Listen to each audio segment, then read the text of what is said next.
I'd been working the overnight shift at a Hampton Inn outside of Dayton, Ohio, for about 7 months when this happened.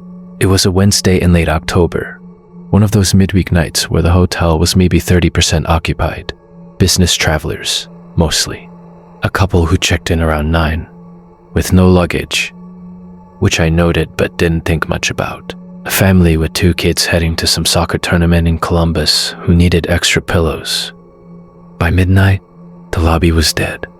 That was normal. I'd do a walk of the first floor hallways at 12:30, check the pool area, and make sure the door was latched, and come back to the front desk and work on whatever needed doing. Usually folding the next day's check-in packets, sometimes restocking the breakfast area if the morning crew left me a note. Between tasks, I'd watch something on my phone with one earbud in, keeping the other ear open for the front door chime, or a phone call. The thing about overnight hotel work is that it trains you to be comfortable with emptiness. You get used to the ice machine kicking on at random intervals, and the elevator dinging for no reason because someone on the 3rd floor held the door too long. You learn which sounds belong to the building and which ones don't. Not that something loud happened, but that a sound I'd never heard before showed up in a place where I thought I knew every sound. It was 3:17 a.m. I know this because I had just checked the time on the desk computer, thinking about how I had less than 4 hours left on my shift. I was in the back office, which is just a small room directly behind the front desk, with a door that stays propped open, so I can hear if someone approaches. I was eating a granola bar and scrolling through my phone when I heard what I can only describe as a deliberate knock on the inside of the supply closet door. The supply closet is in the back office with me. It's maybe 4 feet to my left. It's where we keep extra key cards, printer paper, some cleaning supplies. It has no exterior access, no window, no vent large enough for anything to come through. I'd been in and out of it twice already that night. The knock was 3 beats, not like something falling against a door, like knuckles. I sat completely still. I actually looked at the closet door like it owed me an explanation. Then I set my granola bar down and just listened. The hotel was doing its usual background noise, the HVAC system humming, a faint electrical buzz from the hallway lights. After about 30 seconds, I stood up and walked over to the closet. And I want to be honest about this part, because I think people expect me to say I was terrified, but I wasn't. Not yet. I was annoyed, almost, like there had to be a logical answer. Maybe something had shifted on a shelf. Maybe a bottle had rolled and hit the door. I opened it. Nothing. The closet looked exactly how it always looked. Shelves stacked neatly, a box of pens on the middle shelf, cleaning spray bottles lined up on the bottom. I even moved a few things around, thinking something might have fallen and bounced back into place. Nothing was out of order. I closed the door, went back to my chair, picked up my granola bar, and about 2 minutes later, it happened again. 3 knocks, same tempo. This time, the hair on my arms stood up, because now I was sitting close enough that I could tell the sound was coming from the inside surface of the door, not from a shelf, from the flat inside panel of the door, at roughly the height where a person's hand would be. I got up, walked out of the back office into the front lobby, and stood behind the main desk for a while. I left every light on. I watched the hallway. I considered calling my manager, but couldn't figure out how to explain what I'd heard without sounding ridiculous. I considered calling the police, but the same problem applied. Around 3:40, I made myself go back into the office. I needed my phone, which I'd left on the desk. The closet door was still closed. I grabbed my phone and stood there for a moment, staring at the closet, almost daring it to make the sound again. It didn't, not then. But here's the part that actually unsettled me more than the knocking. When the morning shift guy, Rich, came in at 7, I mentioned it to him. I kept it casual. I said something like, "Hey, weird thing. I kept hearing a knocking sound from the supply closet last night. Probably the pipes or something." Not surprised, not confused, more like resigned. That happens sometimes. And then he changed the subject. I asked him about it once more, a few days later, and he said he didn't remember saying that. I asked 2 other employees over the next couple of weeks if they'd ever heard anything strange in the back office at night. One of them, a woman named Dana who worked there for 3 years, just said, "I don't do overnights anymore," and didn't elaborate. I kept working there for another 2 months before I got a job closer to home. In that time, I heard the knocking one more time, around 2:50 a.m. on a Sunday. Same pattern. 3 slow knocks. I didn't open the closet. I just sat there, finished what I was doing, and stayed in the lobby until morning. I never figured out what caused it. I'm not claiming it was anything supernatural. I don't know what it was, but the thing that still gets to me isn't the sound. Like it was just another thing you learn to live with on the night shift. Like it was part of the building, and that no one had ever thought to explain it to me before I heard it for myself. The second thing I want to talk about happened when I was 24 and working as a security guard at a distribution warehouse about 40 minutes south of Milwaukee. The company name doesn't matter, but it was a big building, over 200,000 square feet of shelving units, loading docks, and concrete floors. During the day, the place ran 2 full shifts of workers. At night, it was just me. My job was simple.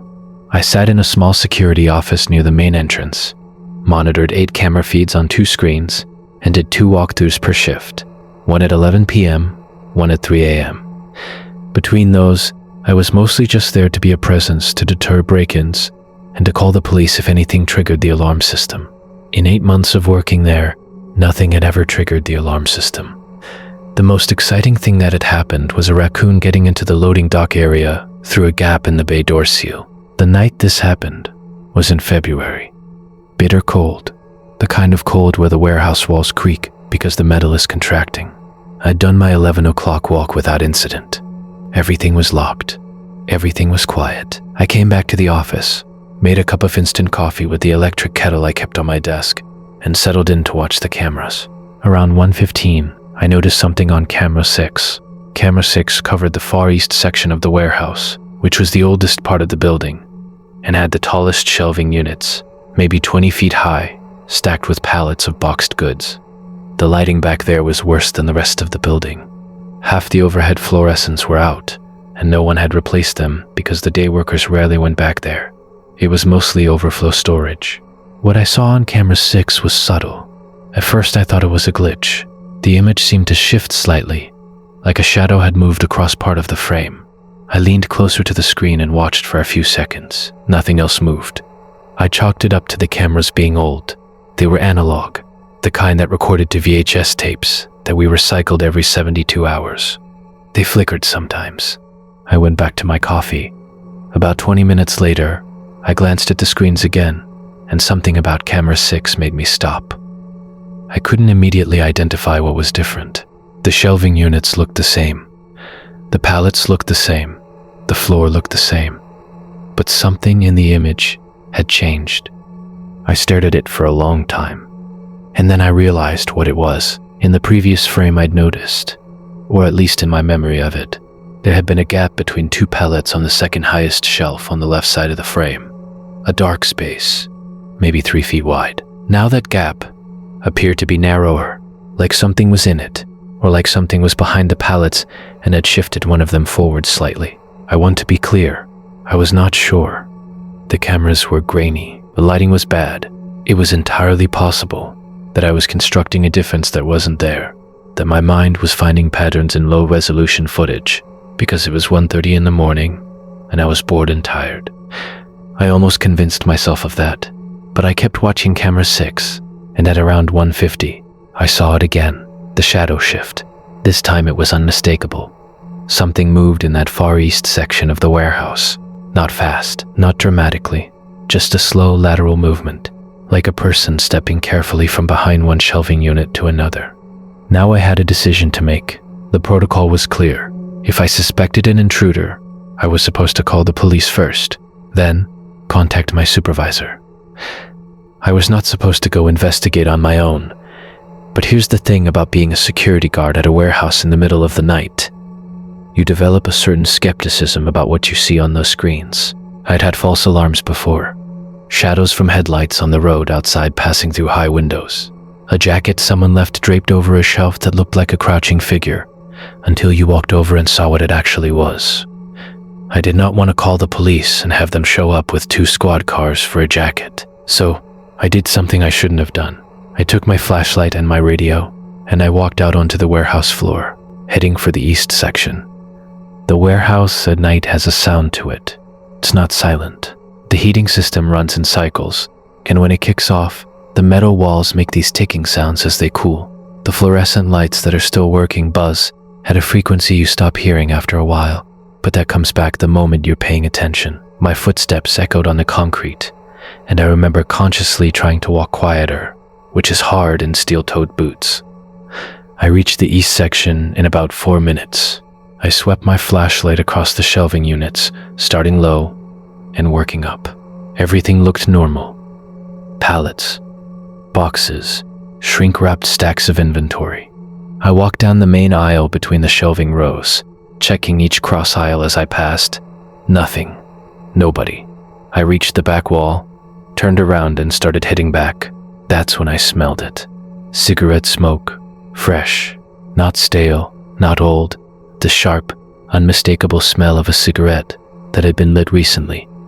In a building where smoking was prohibited everywhere, where no one had been since the day shift left at 6 p.m., and where every door was locked from the inside. I stopped walking.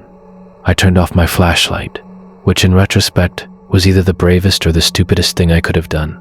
I stood in the dark and I listened. The heating system was off in its cycle. The building was ticking, and underneath that, so faint I might have been imagining it, I thought I heard breathing. Not my own, coming from somewhere above me and to the right. I turned the flashlight back on and aimed it up at the shelving units to my right. The beam hit pallets, boxes, the metal frame of the shelves. I scanned slowly. I didn't see anyone, but the cigarette smell was stronger now, and it was definitely coming from that direction. Up high, in the gap between the pallets, exactly where I'd seen the shadow shift on camera 6. I left. I walked back to the security office at a pace that was not quite running. I called the police.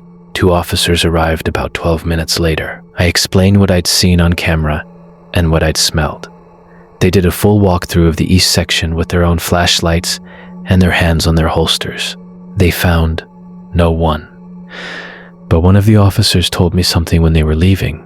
He said they'd found a spot on the 3rd level shelf, behind a row of pallets, where the dust on the metal shelf surface had been disturbed. He said it looked like someone had been sitting there, or lying there. There were marks consistent with a person having been up on that shelf, but there was no one there now, and every door in the building was still locked. They told me to call again if anything else happened. Nothing else happened that night. I finished my shift watching the cameras without blinking. Over the next week, I did my walkthroughs with a coworker from a nearby building who agreed to come with me after I told him what happened. We never found anyone. We never found how someone could have gotten in or out. The day shift supervisor had the locks checked and the bay door seals inspected. Everything was secure. I worked there for another 5 months. I never smelled cigarette smoke again. I never saw the shadow on camera 6 again. But I also never stopped watching it. Every shift, my eyes would drift to that screen, to that dark Far East section, to those tall shelving units with their gaps and shadows. And every time I did my 3 a.m. walkthrough, I walked a little faster through that section than I needed to. Not because I believed someone was there, but because I could never quite convince myself that no one was. The last thing I want to talk about is harder to explain, because it didn't involve a sound or a shadow or anything I could point to and say, that was the moment. It was more like a slow dawning, a realization that built over several nights and only became fully clear to me after I'd already quit. I was 29. I was working the night shift at a 24-hour gas station and convenience store off Route 30 in central Pennsylvania. The kind of place that gets steady traffic during the day. Commuters, truckers, families stopping for snacks, and then goes almost completely dead between midnight and 5 a.m. During those hours, I'd get maybe 8 to 10 customers total, usually truckers fueling up, sometimes local kids buying energy drinks. Once in a while, Someone who looked like they'd been driving for a long time and needed coffee, and a place to stand under fluorescent lights for a few minutes before getting back on the road. I worked alone. There was a panic button under the counter and cameras that recorded to a system in the back office. The store was well lit, which I appreciated. The parking lot had overhead lights that covered most of the area, though the far end near the air pump station was dimmer. My shift ran from 11 p.m. to 7 a.m., 5 nights a week. For the first 3 weeks, the job was unremarkable, boring even. I'd stock shelves, clean the coffee station, mop the floors, and ring up the occasional customer. The loneliest hours were between 2 and 4 a.m., when sometimes 30 or 40 minutes would pass without a single person coming in. During those stretches, the store felt like a fishbowl. All that light inside, all that darkness outside, and the glass windows turning into mirrors that showed me my own reflection moving around the aisles. The thing that eventually disturbed me started small. So small that I didn't even register it as a pattern for almost 2 weeks. It was a car, a dark sedan. I want to say it was a Nissan Altima, maybe a 2015 or 2016 model, dark blue or black. It was hard to tell under the parking lot lights. It would pull into the lot sometime between 1 and 2 a.m., park at the far end near the air pump station where the lighting was weakest, and just sit there, engine running, headlights off. The first few times, I assumed it was someone on their phone, or resting before driving, or waiting for someone. People did that sometimes. It wasn't unusual for a car to sit in the lot for 20 or 30 minutes, but this car would stay for over an hour, sometimes close to 2 hours, and no one ever got out. I noticed it for the first time on a Thursday. I noticed it again the following Tuesday, then Saturday, then Wednesday. It wasn't every night, but it was frequent enough that by the second week, I'd started glancing at the far end of the lot whenever I had a moment, just to see if it was there. About half the time it was. I mentioned it to my manager during a shift change, and he shrugged. He said it was probably someone who lived nearby and used the lot to sit in their car and decompress. People are weird, he said. As long as they're not causing trouble, leave them alone. That was reasonable advice. I tried to follow it. But the thing that started to bother me was the timing. The car never arrived while I was watching the lot. I'd look out, the far end would be empty. I'd go to the back to restock something or use the restroom, come back, and the car would be there. Like it was waiting for the moment I wasn't looking. I tested this once. I stood by the window for a solid 20 minutes, watching the lot. Nothing arrived. I went to the back for maybe 3 minutes to grab a case of water bottles. When I came back, the car was there, engine running, headlights off, parked in the same spot. That bothered me, but I told myself I was being paranoid. The lot entrance was behind the building. I couldn't see it from the back room. A car could easily pull in during those 3 minutes without me noticing. The timing was just coincidence. Then, on a night in the middle of my 4th week, something changed. I was behind the counter at around 2:40 a.m. No customers. The car was in its usual spot. I wasn't paying much attention to it, but I happened to glance up at the window, and I saw the driver's side door open. I watched. A figure got out. I couldn't make out much detail. The distance and the dim lighting made it impossible to see a face, or even tell gender with certainty. Average height, dark clothing.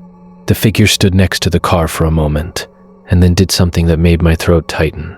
They looked directly at the store, at the bright windows, and then they started walking, not toward the entrance, toward the side of the building, the side where there was no door, no window, nothing except the wall and the narrow alley between the building and the fence that separated the property from the empty lot next door. They walked until they were out of my line of sight. I stood there for a moment, processing. Then I moved to the side of the store to see if I could spot them through the narrower window near the restroom hallway. I couldn't. The angle was wrong. I went back to the counter and watched the lot. The car was still there. The driver's door was still open. 5 minutes passed, then 10. I was standing very still behind the counter, my hand near the panic button. I wasn't sure what I was waiting for. Then, without any warning, the car's headlights came on. Both of them, full beam, pointed at the store. They stayed on for maybe 3 seconds. Then they turned off. The driver's door closed. I didn't see anyone get back in, but I heard the faint thump of a car door through the glass. The car's engine revved slightly, and it pulled out of the lot. I immediately walked the perimeter of the store from the inside, checking every window. I checked the back door, still locked. I checked the restroom, empty. I did not go outside. I watched the cameras in the back office, but the side of the building wasn't covered by any camera angle. The cameras covered the lot, the entrance, and the interior, not the side alley. Nothing else happened that night, but the car came back 2 nights later. Same spot, same routine. Arrived when I wasn't looking, sat there for an hour and a half, and left. No one got out this time, or if they did, I didn't see it. I started keeping a small notebook. I wrote down every night the car appeared, the approximate arrival time when I first noticed it, and the time it left. Over the next 3 weeks, it showed up 11 times. On 3 of those nights, I saw the driver's door open. Twice, a figure got out and walked toward the side of the building. Both times, they disappeared from my view. Both times, the headlights flashed before the car left. The 3rd time, the door opened, the figure got out, stood next to the car for a long moment, and then got back in, without walking anywhere. That was somehow worse. I brought the notebook to my manager. I told him I thought someone was casing the store. He looked at the notes, frowned, and said he'd report it to the regional office and ask about getting the camera angle adjusted to cover the side of the building. He also said, and I remember this clearly, if you feel unsafe, you can lock the doors and only buzz people in after 2 a.m. We've done that at other locations. That was the first time it occurred to me that this might not be a new problem, that other locations might have dealt with something like this. I started locking the doors at 2 a.m. The car still came, but now when I saw it, I felt slightly less vulnerable, even though a locked glass door isn't much of a barrier to someone who really wants to get in. 2 things happened in my last week that made me quit. The first was that I was reviewing the security footage from the night before. I'd started doing this at the beginning of each shift, rewinding through the parking lot footage to watch the car arrive and leave. On this particular night, the footage showed the car pulling in at 1:47 a.m. It showed it sitting in its spot, engine presumably running, headlights off. And then, at 2:23 a.m., it showed the driver's door open and a figure step out. The figure stood by the car, then walked out of frame toward the side of the building. 41 minutes later, I watched the time code. The figure walked back into frame. They were carrying something. I couldn't tell what it was. It was small and dark. It could have been a bag, a box, a tool of some kind. They got back in the car and left. 41 minutes. That person had been on the side of my building, in the dark, in the alley between the wall and the fence, for 41 minutes. Doing what? I didn't know. I still don't. The second thing happened on my very last night, though I didn't know it would be my last night until it was happening. It was around 3:20 a.m. The car was in the lot. I was behind the counter with the doors locked. I was trying to stay calm, trying to tell myself that I'd reported it, that the cameras were running, that I had a panic button. Then my phone buzzed. A text from a number I didn't recognize. It said, "You don't have to stand there all night. We know you locked the doors at 2. I stared at it. I read it 3 times. Then I pressed the panic button. The police came. They checked the lot. The car was gone by the time they arrived. They checked the side of the building and found nothing obvious, though one officer mentioned that the dirt near the fence showed signs of regular foot traffic, like a path had been worn between the back of the building and the fence. They took down the phone number from the text. They said they'd follow up. I drove home that morning and called my manager and told him I was done. He didn't argue. He didn't ask me to stay. He just said, "I understand." And the way he said it, quiet and unsurprised, made me think he'd had that phone call before. I never found out who was in that car. The police called me once, about 2 weeks later, to say the phone number was a prepaid cell with no registered owner. They asked if I'd experienced any further harassment. I hadn't. I'd moved on to a different job, day shifts only, and I never went back to that gas station. But sometimes, I think about those 41 minutes. I think about someone standing in that narrow alley between a wall and a chain-link fence, in the dark, in the middle of the night, for nearly 3/4 of an hour. And I think about what they could possibly have been doing that required that much time. And I think about the text message, and the word "we," and what it means that they said we and not I.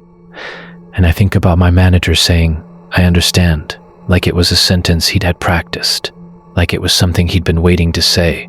And I wonder how many people worked that night shift before me, and how many of them got the same text, and how many of them didn't quit when they should have.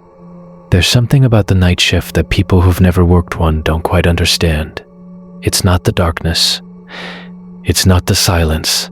It's the fact that you exist in a version of the world that most people never see. And in that version, the rules feel slightly different. The people who are awake at 3 a.m. are awake for a reason. Most of those reasons are harmless. Some of them are not. And the longer you work nights, the better you get at telling the difference. But every once in a while, you encounter something that doesn't fit into either category. Something that just sits at the edge of what you can explain and stays there and watches you try to make sense of it. And when your shift is over and the sun comes up and the day people arrive with their coffee and their normalcy, you realize that nothing you say about what happened will sound the way it felt. So you stop talking about it. You clock out. You drive home. And you try not to think about the fact that in 17 hours you'll be back and the building will be empty again. And whatever was there will either be gone or it won't. And you'll have the whole night to find out.